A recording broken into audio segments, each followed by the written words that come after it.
Hey everyone, this past Sunday I began a new series of messages called Forgiven to Forgive. And taking just a couple of weeks of really helping us understand a couple of key significant issues in the Scripture. In fact, you really can't understand God's message and who God is and His purpose for our lives unless you get this idea of forgiveness. And it all begins with the idea that God has forgiven us.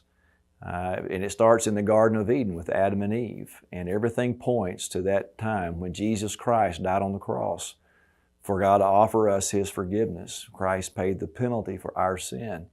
And now we are free because of that. And we're able to live in victory because of that, as I mentioned this past Sunday. But this coming week, I'm going to combine two ideas into one sermon. We lost a Sunday because of the snow.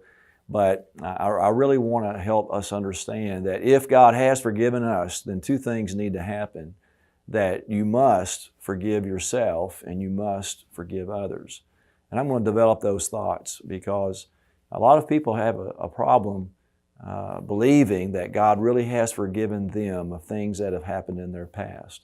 They're unsettled. I'm not saying they're not Christians, but they're distracted. There's not that peace. There's anxiety there.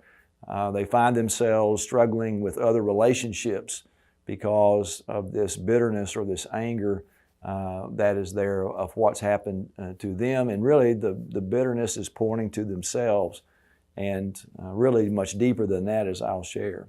So we need to forgive ourselves, but also we need to forgive others.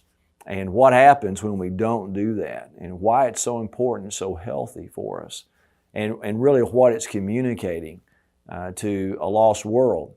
It's a beautiful picture. As I said Sunday, forgiveness is a very emotional word. It stirs up emotions within us, but it's also a very powerful word.